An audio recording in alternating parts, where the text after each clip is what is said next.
It's a new year, and that means new smartphones. Guys, it's so exciting to be looking forward to all of these new phones, and there's just too many to keep track of. Every manufacturer wants to release their own version, their own design, and in this video I wanted to bring that all together and show you the best of 2017, what we have to look forward to. The Samsung Galaxy S8 and Samsung Galaxy S8 Plus. Now these are the two phones I am most excited about going into 2017. Samsung is always on top of their game, introducing new technologies, especially when Apple doesn't choose to release them. Apple holds on to them for years and years and years, but Samsung is like, here, take it all now. We're going to give you all of it.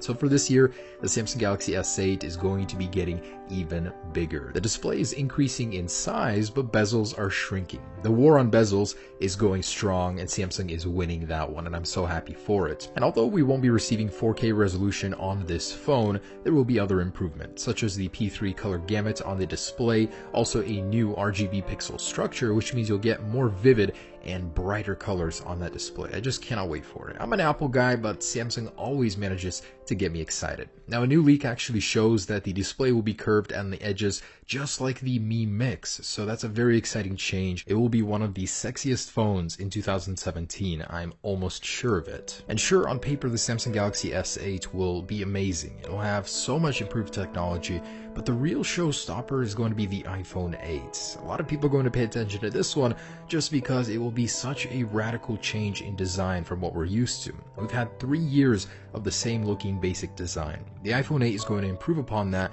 with a new change to the design. So glass front and back, inspired by the iPhone 4 and 4S, with major improvements to the display. The flagship iPhone 8 model was said to receive an organic LED display. That means a lot brighter, more vivid colors. Not only that, it allows for a more efficient phone, and it can allow for a thinner design as well. Not that Apple needs to go thinner, they just could if they would want to. Also, a wraparound curved display. Where have we seen this before? I wonder. But nonetheless, I do embrace this change. It's about time iPhone had a major redesign. We've been looking at the same basic design for 3 years. So, no home button, an improved display, all glass design, but one of the most monumental changes will come with wireless charging. Not your regular typical wireless charging, but walk into a room and your phone starts charging almost immediately. How crazy would that be? Also rumored is an IP68 water resistance rating, so it'll match the Galaxy S7 now at 5 feet for 30 minutes. I cannot wait for this one. Apple could even advertise it as a swim-proof device like the Apple Watch 2.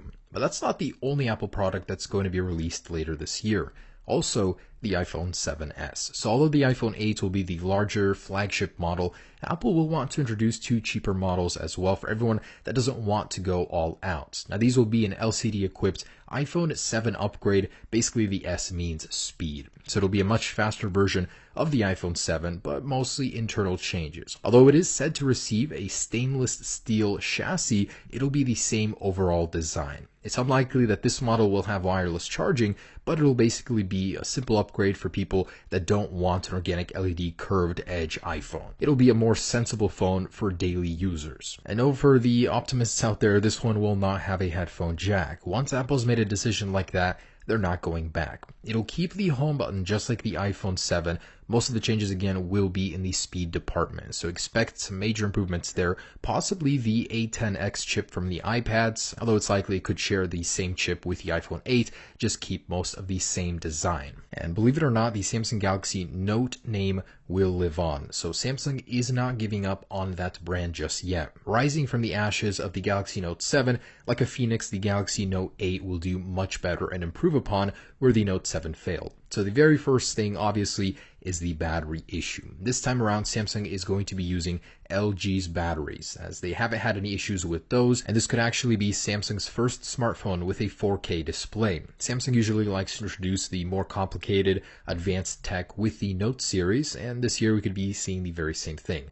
Also, the new S Pen 2 with a built-in speaker, possibly to produce some kind of noise, or like mimicking an actual pen, possibly. And as always, this is Samsung's powerhouse, so they want to make sure it is powered properly. This time they will be using the Snapdragon 835 processor, Exynos in certain markets of course, and 6 to 8 gigabytes of RAM. No businessman has time for lag. And man, LG does not like to give up. So the G5, this was a smartphone that didn't do particularly too well. It was that modular phone that you can actually swap out the bottom for and introduce new features. Now, it was a great concept. Why would this phone fail and not sell very well? Well, the only problem was with a phone like this where the whole marketing scheme is that you can add modules to the phone. If you don't introduce new modules and only keep two, I think there was like a speaker one and a camera one, nobody will buy this phone based on that gimmick. Otherwise, it was a pretty mediocre Android phone. I didn't even open mine until just now. That's like half a year because I just wasn't excited for it. With the G6, LG is looking to fix that and stop thinking outside the box, basically think like every other smartphone manufacturer. We're going to be seeing a huge trend in front and back made of glass, and that's exactly what the LG is going to do. This leaked concept is what it's going to look like, very similar to the G5, just with a more glass design. Wireless charging, Snapdragon 835 is included. And that brings me to the Google Pixel 2. So the Google Pixel 1 was a fantastic phone. At its core, it was one of the best Android phones ever. It was just lacking some hardware features that even the iPhone has, such as IP67 water resistance at the minimum. The camera was fantastic. That was a big plus to Google. But later this year, the Google Pixel 2 is said to be shipping with a dual camera sensor, as that is superior. It's going to have IP68 water resistance as well, as the first one didn't, and an all-glass design to allow for wireless charging, and very possible a QHD display. So although the Google Pixel 1 was great, these areas that Google Pixel is going to improve on and make for a much better stock Android phone. The Snapdragon 835 and 6GB of RAM is rumored. So concepts that have leaked or renders have shown a glass back design that would allow for wireless charging and a more tougher look for the borders. I actually do kind of like it. So that's the Google Pixel 2. And that brings me to the next OnePlus phone. I mean, it should be called the OnePlus 4, right? The old one was OnePlus 3 and 3T. But no, it actually might be called the OnePlus 5, as in Chinese culture, number 4 is considered unlucky, and this is a phone with its main audience being China. But I gotta say, OnePlus as a company is fantastic. They make sure you can get the best possible experience. They have really fast software updates, and the hardware is always top notch for a very reasonable price. And which other smartphone manufacturer do you know of that releases an update halfway through its cycle just to make the CPU faster, as they did with the 3T? This one is rumored to have the Snapdragon 835 and a massive 3500 milliamp battery, and of course the next generation dash charge that'll allow you to get so much charge just within 15 minutes, over 50%. This is a phone that competes in the mid-tier price range, but it's a bargain. These phones can usually put high-end models to shame. And this could finally be the year the future arrives with foldable smartphones. Late this year, Samsung is set to release its smartphone that can fold in half to serve a dual purpose, both a tablet and a smartphone. They've been developing this for 4 years, and this could finally be the year we could see it in our hands. Now, the run will be limited to 100,000 units, as it's more of a concept, testing the waters, seeing how people react to a phone like this.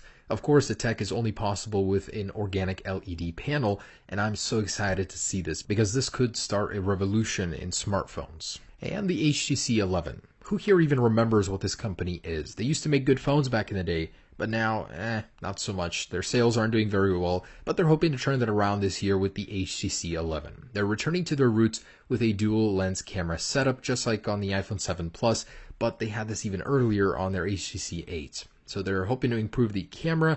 The design itself could have a wireless charging compatible back with a glass design, and in general they will be evolving the design that they had before. This is a leaked concept of the HTC 11. Nokia. Look who's back. They finally decided to pull their head out of Microsoft's ass and release a real Android phone. It's no wonder this thing sold out within a minute when it went on sale in Chinese markets. Now this is a budget phone. It's about $250.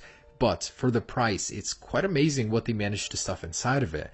A Snapdragon 830 chip that's octa-core, and it's even better than the Snapdragon 821. It also does have an Adreno 505 GPU, so it's pretty well spec'd. Also, durability is still on the table like the older 3310. It has a Gorilla Glass 2.5D screen, which is very durable, but at the same time very aesthetically pleasing. It's already out in China, but it will hit the US market within a few weeks. So that's the Nokia 6.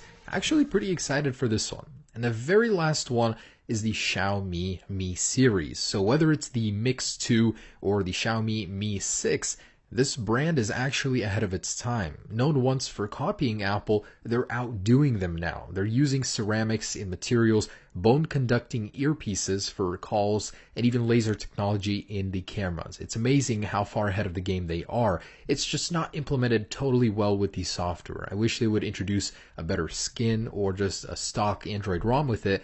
Otherwise, I'm very excited for what this phone company has to bring. I mean, look at this thing. It's a slice of the future.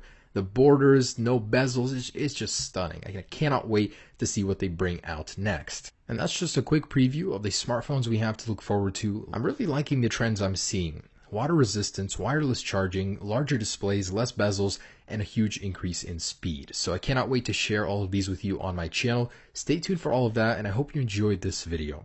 Peace.